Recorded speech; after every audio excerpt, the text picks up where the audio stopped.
حیدر ابھی انہوں نے آ جانا ہے، صوفے پر جاؤ۔ زینہ کو ہانا کا اچانک خیال آیا تو کہا، اتنی دیر بعد مل رہی ہو، شیرینی تو وصول کرنے دو۔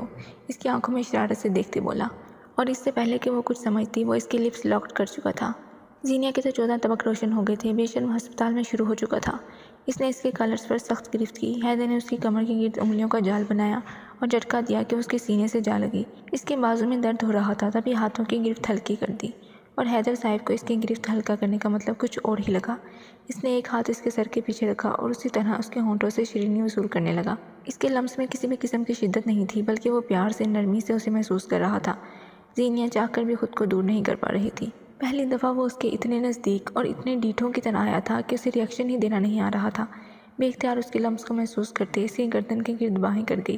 یہ بے اختیار ہوا تھا۔ اس کی کمر پر دباؤ دیتے خود میں مزید گم کر گیا۔ اس کی سانس اب باری ہو رہی تھی کیونکہ وہ اسے سانس لینے نہیں دے رہا تھا۔ یہ وہ تشنگی تھی جو اس نے زینہ سے دور رہ کر گزاری تھی۔ اسے وہ سب لمحے یاد آ رہے تھے جب وہ اسے یاد کرتا رہا تھا اور وہ اس کے پاس نہیں تھی۔ زینہ نے اس کے بال پکڑ کر کھینچا۔ حیدر کو ہوش آیا۔ اس نے بنا پیچھے ہوئے آنکھیں کھول کر اسے دیکھا جو نیم آنکھوں سے نڈال ہو رہی تھی۔ وہ مسکرایا اور اسے آزاد کیا۔ وہ ایک گہرا سانس لیتی اس کے شانے پر سر ٹکا گئی۔ اس کا چہرہ خون چھلکا رہا تھا۔ حیدر نے اس کے گرد باہیں پھیلا دیں اور اس کی موجودگی کو محسوس کرنے لگا۔ تم انتہائی بے شرم، بے حیا انسان ہو حیدر۔ اس کے کندھے پر مکے مارتی وہ سانسوں کی بدحالی پر غصے سے بولی، البتہ آنکھیں ملانے کی ہمت نہیں کر پا رہی تھی۔ آپ کو ابھی بھی لگتا شک ہے؟ یقین دلاؤں؟ اس کے چہرے کی سرخی سے محسوس ہوتا وہ شرارت سے بولا، اٹھو اٹھو یہاں سے۔ زینہ نے اسے انگلی کے اشارے سے اٹھنے کا کہا۔ یہ تم جو مجھے روب دکھاتی ہو نا، ذرا شادی ہو لینے دو، پھر تمہیں بتاؤں گا، تب سدھاروں گا۔ اس کے ناک کو دباتا وہ بدمزہ ہوتا ہوا بولا، آرمی والوں نے کیسے تمہیں رکھ لیا؟ اتنا چیپ رومانس کرتے ہو۔ نمبر دو ذرا اپنے ہیڈ کا، میں انہیں تمہاری حرکتیں بتاؤں۔ زینہ اپنے ہونٹوں کو ملتے ہوئے خفگی سے بولی۔ اسے مسلسل اپنے ہونٹ گیلے محسوس ہو رہے تھے، جیسے ابھی بھی اس کا لمس قائم ہو، لیکن وہ بھی کیا زینہ جو اپنی حالت حیدر پر آشکار کر دے۔ اندر سے وہ حیدر کے لمس سے کانپ گئی تھی۔ اس کی سوچ سے بھی زیادہ جنونی نکلا تھا وہ۔ تبھی ان دونوں کو کوریڈور میں قدموں کی آواز آئی۔ وہ ان کے ہونٹوں پر آخری چھوٹی سی جسارت کرتا واپس صوفے پر بیٹھ گیا۔ زینہ نے اسے قہر برساتی نظروں سے دیکھا، البتہ اس کا سرخ ہونا حیدر سے چھپا نہ رہا۔ السلام علیکم، کیسی ہو آپ؟ ذوالقرنین اندر آتے ہوئے بولا۔ میڈیسن اس نے سائڈ ٹیبل پر رکھی اور اس کی پشت حیدر کی طرف تھی۔ میں ٹھیک، مسکرا کر جواب دیا۔ ذوالقرنین بھی اسے مسکراتا دیکھ کر مسکرایا۔ جیسے ہی وہ پلٹا تو سامنے حیدر پر نظر پڑی۔ دونوں اپنی جگہ ایک دوسرے کو دیکھ کر ساکت ہو چکے تھے۔ دونوں کے چہرے پر حیرانگی اور پریشانی بھی ایک وقت آئی تھی۔ یقیناً وہ ایک دوسرے کو یہاں ایکسپیکٹ نہیں کر رہے تھے۔ حیدر اور ذوالقرنین ایک دوسرے کو حیرت اور پریشانی سے دیکھ رہے تھے۔ اس سے پہلے کہ وہ کوئی بات کرتے، ہانا اور فریحہ اندر آ گئیں۔ چلیں فارس، ہانا نے مسکرا کر حیدر کے ہاتھ پکڑا۔ زینہ نے دانت کچکچائے۔ ذوالقرنین، آپ زینہ کو 2 گھنٹے تک گھر لے جا سکتے ہیں۔ ویسے کیا یہ آپ کی مسز ہیں؟ میں نے پوچھا ہی نہیں آپ سے، ڈاکٹر فریحہ نے ذوالقرنین کو دیکھتے پوچھا۔ اس سوال پر 3 لوگوں کی آنکھوں میں الجھن پیدا ہو گئی تھی۔ ایک حیدر، جس کے تن من میں بھانپڑ مچ گئے تھے اسی سوچ پر کہ اس کی زینہ کو کسی اور سے جوڑا جا رہا تھا۔ ذوالقرنین، جو چاہ کر بھی یہ نہیں کہہ پا رہا تھا کہ یہ میری فیانسے ہے۔ زینہ، جو خود کو ذوالقرنین کے ساتھ جوڑنے پر بدمزہ ہوئی تھی۔ نہیں، یہ میری دوست ہیں، کلاس فیلو ہیں، ہم سروے پر آئے ہیں اور کل انشاءاللہ جانے کا پلان ہے۔ ذوالقرنین نے ڈاکٹر فریحہ کو دیکھتے جواب دیا۔ وٹ؟ نو وے، ابھی مجھے پورا سوات گھومنا ہے، ناران جانا ہے، کیلاش کی وادی، ایسے کیسے کل جائیں گے واپس؟ زینہ نے غصے سے ذوالقرنین کو دیکھ کر چلا اٹھی۔ نو آرگیومنٹس، اپنی حالت دیکھو، اب مزید خطرہ نہیں لے سکتے۔ ذوالقرنین بھی رعب دار انداز میں بولا۔ ہم اس سروے کو مکمل کریں گے، کل ہم کیلاش ویلی جا رہے ہیں، بس۔ اس کو انگلی سے وارن کرتے حکم سنایا، جیسے سارے فیصلے اس کے حکم سے ہونے تھے۔ ایسا کچھ نہیں ہو رہا، اب بحث نہیں، ذوالقرنین نے اسے ڈانٹا۔ حیدر نے دانت پیسے۔ اس کی زینہ پر کوئی اور رعب جا رہا تھا۔ اس نے تو آج تک کبھی اسے غصے سے نہیں دیکھا تھا، پھر اس کی اتنی ہمت کہ وہ اسے غصے سے بات کرے۔ Cool down both of you, یہ لڑائی ہوٹل میں کر لیجیے گا۔ ڈاکٹر فریحہ نے دونوں کو خاموش کروایا، جو ایک دوسرے کو کھا جانے کی حد تک گور رہے تھے۔ اینی ویز، اجازت دو فری، ہانا بیزار ہوتے ہوئے بولی۔ فریحہ اس سے گلے ملی۔ وہ دونوں باہر کی طرف بڑھے۔ مس گلاب سرخ ہیں، مس میں مشن پر ہوں، کانٹے ہیں، بچ کے رہیے، اور خون کے رنگ سرخ ہوتا ہے، یہ کبھی نہیں بولنا۔ مشکل ضرور ہے لیکن جیتوں گا، اور میں تم سے محبت کرتا ہوں، یاد رکھنا۔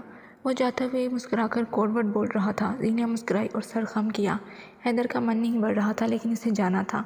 ذوالقرنین کا ماتھا ٹھنکا، وہ کیپٹن تھا، اسے بھلا کیسے نہیں پتہ چلنا تھا کہ وہ دونوں میں کوڈ ورڈ میں بات ہوئی تھی، لیکن کیا بات ہوئی تھی وہ اس سے انجان تھا۔ تم جانتے ہو ایک دوسرے کو؟ حیدر کے نکلتے ہی ذوالقرنین نے الجھن سے پوچھا۔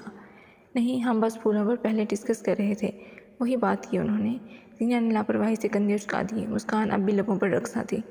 ذوالقرنین نے مسلسل نظریں زینیا پر گاڑ دیں کہ وہ زچ ہو کر سچ اگلے، لیکن اسے نہیں پتا تھا کہ وہ زینیا ہے جو اگر سچ نہیں کسی کے سامنے چھپا پاتی تھی تو وہ ایک حیدر تھا اور دوسری اس کی ماں۔ ذوالقرنین کس کھیت کی مولی تھی، اس بات پر زینیا کو کوئی دلچسپی نہیں تھی۔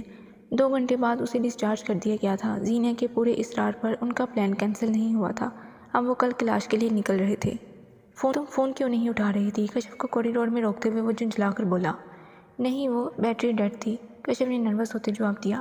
اسے لگ رہا تھا ابھی بھی اس کی نظریں کشف کو دیکھ رہی ہیں۔ تم ٹھیک ہو؟ اس کے زرد پڑتے چہرے کو دیکھتے ہوئے بولا۔ ہاں، کیوں؟ مجھے کیا ہونا ہے؟ نامحسوس انداز میں وہ ذوالقرنین سے 10 قدم کی دوری بنا گئی۔ کشف، تم ٹھیک نہیں لگ رہی، یہ ہونٹوں پر کیا ہوا ہے؟ ذوالقرنین نے اچنبھے سے پوچھا۔ کشف گڑبڑا گئی۔ وہ اسی وقت اور اسی سوال سے بچ رہی تھی۔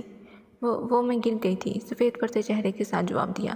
زبان ساتھ نہیں دے رہی تھی۔ اب وہ اسے کیا بتاتی کہ اس کے بھائی کی کارستانی ہے؟ کیسے گر گئی جو اتنی بری طرح ہونٹ زخمی ہوئے؟ اور تمہاری آواز کانپ کیوں رہی ہے؟ اس کو اکلاتا پا کر وہ تجسس سے بولا۔ اسے کچھ نہ کچھ غلط لگ رہا تھا۔ کب ایسے ہی لگ رہا تمہیں؟ ہٹو، مجھے جانا ہے، ڈیوٹی ہے میری۔ اس کی سائڈ سے گزرتے ہوئے وہ تیزی سے بولی۔ کشف، وہ بنا پلٹے بولا۔ کشف کے قدم اپنی جگہ جم گئے۔ اس نے ماتھے پر نمودار ہوتے ہوئے پسینے کے قطرے کو صاف کیا۔ اگر کوئی بات ہے تو مجھے بتا دو، اس کی پشت کو گھورتے ہوئے سنجیدگی سے بولا۔ میں بتا دیتی اگر کچھ ہوتا، کندھے اچکاتے جواب دیا۔ اچھا مل تو لے، جا رہا ہوں میں۔ ذوالقرنین نے اس کی طرف قدم بڑھائے۔ کشف کی آنکھیں کھل گئیں۔ اسے اس اندھیرے میں بولتا ہوا جنونی ابراہیم اسکندر یاد آ گیا۔ وہ بدک کر اس کی پہنچ سے دور ہوئی۔ آنکھوں میں ڈر واضح تھا، رنگ فک تھا۔ ذوالقرنین نے حیرت سے اسے دیکھا۔ یار، میں نے گھر ہی آنا ہے، میں چلتی ہوں، میری ڈیوٹی ہے نا۔ الٹے قدم لیتی جلدی سے بولی اور بنا اس کے جواب سنے وہ واپس پلٹ گئی۔ ذوالقرنین اسے حیرانی سے دیکھ رہا تھا۔ وہ جیسے ہی پیشنٹ وارڈ میں آئی تو سانس پھول چکا تھا۔ تبھی اس کے موبائل پر رنگ ہوئی۔ سفید چہرے سے اس نے موبائل نکالا جہاں ان نون نمبر سے میسج چمک رہا تھا۔ دھڑکتے دل سے اس نے میسج پر کلک کیا۔ ڈیٹس گڈ ڈارلنگ، اتنی ہی دور رہنا تم ابراہیم اسکندر کی امانت ہو۔ جلد ملیں گے، تمہارا نشہ جان لیوا ہے، مجھے سکون نہیں مل رہا۔ بے باک میسج تھا۔ ان الفاظ کو پڑھتے کشف کا رنگ مکمل اڑ چکا تھا۔ یعنی وہ صحیح سمجھی تھی، اس پر نظر رکھی گئی تھی۔ وہ شاید نارمل ہو جاتی، لیکن یہ پھر ملیں گے پر اس کا سانس اٹک گیا تھا۔ وہ بچی نہیں تھی کہ جان نہ سکے پھر ملنے اور نشے کا کیا مطلب ہے۔ کسی کا جنون تھی وہ، اور یہ جنون ابراہیم اسکندر کا تھا جو بچپن سے صرف کشف پر حکمرانی کرنا چاہتا تھا۔ بے شک وہ چھپ گیا تھا، لیکن اب پلٹا ہے تو جیسے جنوں کی نئی داستان رقم کر دے گا۔